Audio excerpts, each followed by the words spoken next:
जय गजानन जय तो संस्कृतम. रसास्वाद अन्योक्तींचा या निरूपण मालिकेच्या या पुढच्या भागामध्ये आपणा सर्व संस्कृत प्रेमींचं पुन्हा एकदा मनपूर्वक स्वागत. बर्बरान्योक्ती अशा प्रकारची एक अन्योक्ती आपल्या समोर आहे. बर्बर शब्द वापरला. सामान्यतः जर कोशवाङ्मयीन पद्धतीने अभ्यास करायला तुम्ही सुरुवात केली की याचा शब्दकोशातला अर्थ काय शोधायला सुरुवात केली तर बाभूळ असा अर्थ दिलेला आहे. पण सामान्यतः जरी तो अर्थ जवळपासचा म्हणून दिलेला असला तरी तो जशाला तसा लागू पडत नाही. कारण पुढे जे वर्णन केलेलं आहे ना त्यातली एक गोष्ट का होईना बाभळीच्या जवळ आहे. दुसरी ही गोष्ट तशा अर्थाने शेंगा स्वरूपामध्ये वर्णन त्यांनी काय केलेलं आहे की असा वृक्ष की ज्याला पत्र फल पुष्प लक्ष्मी यातलं काहीही ज्याच्या जवळ नाही, म्हणजे ज्याला पानही येत नाहीत. बाभळीचे छोटेसे पानं का होईना आहेत निश्चितपणे. त्याला फुलं येतात की नाही? येतात. काही ना काहीतरी काळापुरते का होईना अत्यंत सुंदर अशा रंगाचे पिवळे किंवा काही वेळा जांभळ्या रंगाचे फुलं बाभळीला आलेले आपल्याला पाहायला मिळतात. वेगवेगळ्या जातीच्या बाभळींना वेगवेगळे फुलं पाहायला मिळतात. फळं येत नाहीत का तर त्याचं उत्तरही येतं. त्याला शेंगा वेगळ्या पद्धतीच्या लागतात आणि म्हणून त्या दृष्टीने का होईना ते फळ आहे. पण इथं त्यांना जे म्हणायचंय तो भाव समजून घेतला तर आपल्याला बाभूळ आहे की नाही हा महत्वाचा विषय नाही. बर्बर याचा अर्थ असा एखादा वृक्ष की ज्याला ना पानं आहेत ना फुलं आहेत ना फळं आहेत, म्हणजे काटेरी निव्वळ झुडूप ज्याला आपण म्हणतो तशा प्रकारचं की ज्याला काहीच लागत नाही. जंगली रानटी प्रकारचं जे झुडूप की ज्याच्याजवळ कुठल्याही प्रकारच्या या सोयी नाहीये अशा अर्थाने शब्द वापरा म्हणजे लक्षात येईल. पानांचा विचार का केला? 3 प्रकारच्या लक्ष्मीचं वर्णन केलं. लक्ष्मी शब्दाचा अर्थ संस्कृत व्याकरणामध्ये किंवा शास्त्रामध्ये अत्यंत व्यापक आहे. आपण लक्ष्मी म्हटलं की सामान्यतः फक्त पैशाला लक्ष्मी म्हणतो, केवळ पैशाला लक्ष्मी नाही म्हणत. संस्कृत साहित्यामध्ये लक्ष्मी हा शब्द संपत्ती या अर्थाने येतो आणि संपत्ती वेगवेगळ्या प्रकारची असू शकते, वेगवेगळ्या गोष्टी. कारण शेवटी पैशाचा उपयोग काय? तुमच्याजवळ जर पैसा असेल, कारण पैसा हा केवळ आणि केवळ मानव या एकाच प्राण्यापुरता विषय आहे. बाकी जगातल्या कुठल्याही प्राण्याला पैशाशी देणे घेणं नाहीये. माणसाने शोधून काढलेली ती सुविधा आहे. त्याच्या बुद्धिमत्तेचा परिणाम आहे म्हणा, वाईट नाही म्हणत आहे. भाव त्यातला समजून घ्या. पैशाचा शेवटी उपयोग काय तर माझ्याजवळ पैसा असेल तर मी पाहिजे ते मिळवू शकतो.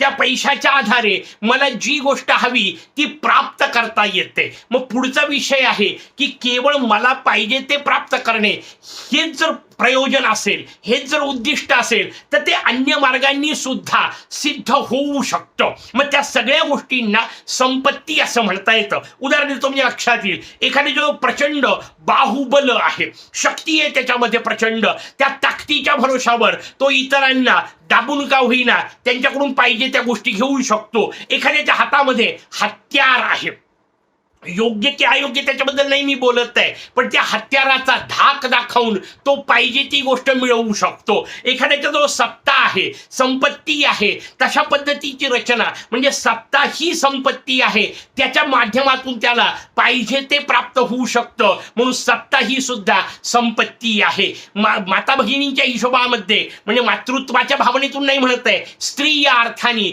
सौंदर्य ही सुद्धा संपत्ती आहे. कारण त्या याच्याच आधारावर तिला पाहिजे ते मिळवता येऊ शकतं. एवढ्या मर्यादित अर्थाने ते समजून घ्या, त्याला सुद्धा संपत्ती म्हटलं. मग आपल्याकडे या सगळ्या गोष्टींना श्री असाच शब्द वापरलाय. जसं बलदंड शरीर वपुश्री असा शब्द वापरला. संपत्ती आहे. ही संपत्ती नावाची गोष्ट इतकी व्यापक आहे, आपल्याला पाहिजे ते मिळणे हा त्यातला अर्थ. संपत्ती सुद्धा 2 प्रकारची असते. आपल्याला भगवद्गीतेने सांगितलं. सगळ्यांनी ऐकलेला अध्याय असेल 16वा अध्याय, दैवासुर संपत्ती योग. दैवी आणि आसुरी अशा 2 प्रकारच्या संपत्तीचं वर्णन भगवंतांनी केलं. याचा अर्थ 2 मार्ग तुम्हाला जे पाहिजे ते मिळवायचे. अभयम सत्व संशुद्धी ज्ञानम योग व्यवस्थिती असं करत भगवंतांनी सगळ्या दैवी संपत्ती सांगितल्या. पण दैवीच आहेत का? नाहीये. राक्षसांची पद्धत आहे. आपल्याला पाहिजे ते ओरबाडून घ्यायचं, अधिकाराने ओढून घ्यायचं, त्याच्यावर धाकधपशा करून धाकधपडशा करून मिळवायचं. इत्यादी शब्द आपल्याला, मग दंभो दर्पोभिमानश्च क्रोध पारुष्यमेवच अशा शब्दामध्ये भगवंतांनी आसुरी संपत्तीचं वर्णन केलं. कारण राक्षस असंच मिळवतात, जे पाहिजे ते उचलून नेतात, जे पाहिजे ते मारामारी करून नेतात, वेळ पडली तर समोरच्याचा जीव घेऊन नेतात, त्याच्यावर अत्याचार करून नेतात. राक्षसी प्रवृत्ती. कारण माझ्याजवळ हे सगळं मी मिळवणार आहे, मी प्राप्त करणार आहे, हा अहंकार त्याच्या मागे आहे. दंभो दर्पोभिमानश्च मध्ये त्या सगळ्या गोष्टी भगवान सांगतायत.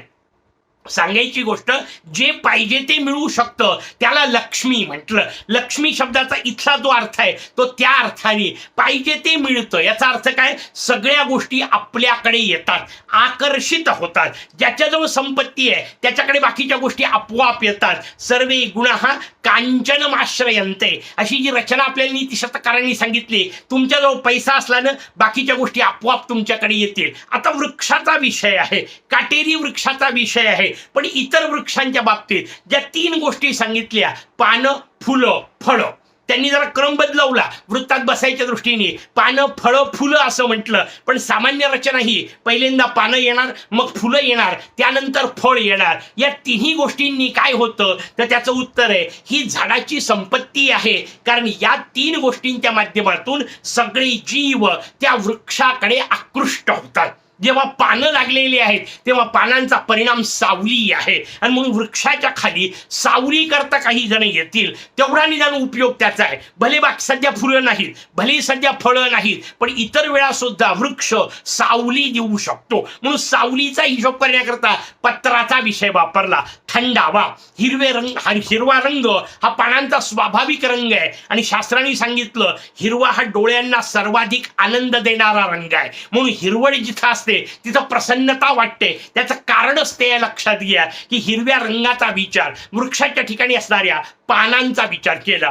पुढचा विचार फुलांचा केला. अनेक झाडांना सुंदर अशा प्रकारचे आकर्षक रंगाचे आणि सुगंधाचे फुलं निर्माण होतात. ती संपत्ती आहे त्या झाडाची. त्या फुलांकरता भ्रमरांपासून असंख्य लोक त्याच्याकडे धावत येतात. असंख्य सुंदरी त्या फुलांचा उपयोग स्वतःच्या सौंदर्याला करतात. आणि अनेक भक्त त्या फुलांच्या माध्यमातून भगवंताची आराधना करतात. हे त्या झाडाचं वैभव आहे. म्हणून त्याला लक्ष्मी म्हटलं. तिसरा स्वाभाविक विषय फळांचा वापरला. जवळ आलेल्याला सावली देणे, आश्रय देणे. नुसता आश्रय नाही, त्याच्या जीवनात सुगंध भरणे. आणि नुसतं सुगंध नाही, त्याचं पोट भरण्याचा विषय सुद्धा, म्हणजे त्याची क्षुधा तृप्ती, तृष्णा तृप्ती करण्याची सुविधा सुद्धा निर्माण करून देणे. अशा विविध अंगाने विचार केलेला आहे. पण आपण ज्या वृक्षाबद्दल बोलतोय ना, त्या वृक्षाच्या ठिकाणी हे काहीच नाही.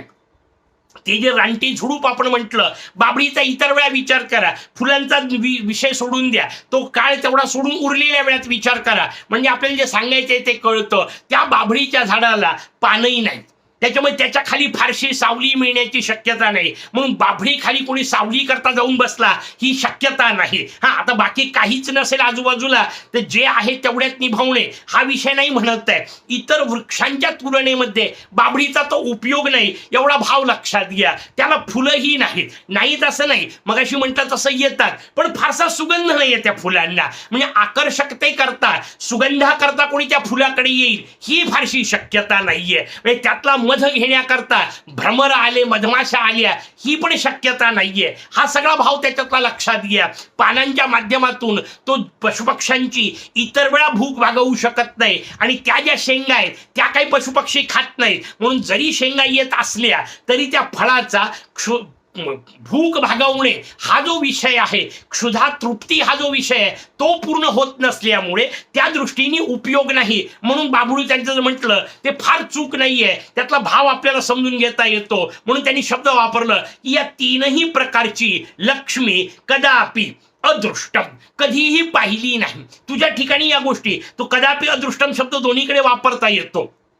पुढे जे सांगायचंय त्याच्याकडे वापरता येतो. पत्र फल पुष्प लक्ष्म्या कदापि अदृष्टम, या वैभवाने तू संपन्न आहे असं कधीही दिसलं नाही असा अर्थ पुढे वापरता येईल. कदापि अदृष्टम वृतम च खलु शुकैहि, तो तिकडेही शब्द वापरता येतो. दोन्ही गोष्टी तुझ्या ठिकाणी दिसत नाही हे समान सांगायचंय. म्हणजे ना तुझ्यावर पानं उगवतात, ना तुझ्यावर फुलं उगवतात, ना तुला फळं लागतात. कदापि अदृष्टम वृतम. वृतम शब्दाचा अर्थ वेढलेला असणे. त्याच्यावर की सगळीकडून पक्ष्यांचा विषय वापरतायत आणि त्यातही वापरताना न खलू शुकही वापरलं. फार मजेदार हिशोब आहेत, लक्षात घ्या. संस्कृत साहित्यामध्ये जेव्हा एखादा शब्द वापरला असतो तेव्हा त्या वापरलेल्या शब्दाच्या मागे त्या कवीला बऱ्याच गोष्टी सांगायच्या असतात. त्या समजून घेणं हे आपलं काम आहे, लक्षात घ्या. कुठलाही पक्षी म्हटला असता तरी त्याला ते सांगायचं होतं, ते आलं असतं कदाचित. म्हणजे वरच्या अंगाने विचार केला तर, वरपांगी विचार केला तर, की तुझ्यावर पशुपक्षी इथं बसत नाहीत. खरं आहे, चिमण्या कावळे असंही म्हणता आलं असतं. नाही म्हटलं त्यांनी, मुद्दाम शुकाचा उल्लेख केला. शुकच का? तर त्याचा हिशोब व्यवस्थित समजून घ्या.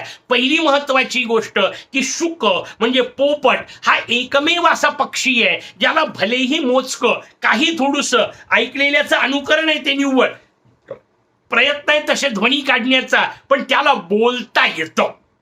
आणि असे जे बोलणारे असतात ना, ते जेव्हा तुला वेढून असतील तर याचा अर्थ ज्यांना व्यक्त होता येतं असे लोक तुझ्याकडे आले. काय होणार आहे? बोलणारा एखादा माणूस आपल्याकडे आला ज्याला बोलता येतं, याचा अर्थ जो बाहेर जाऊन सांगू शकतो, अशी एखादी व्यक्ती माझ्याकडे आली. स्वाभाविक काय होईल, माझ्याकडे ज्या चांगल्या गोष्टी त्याला मिळाल्या ना, तो जगभर सांगत फिरेल.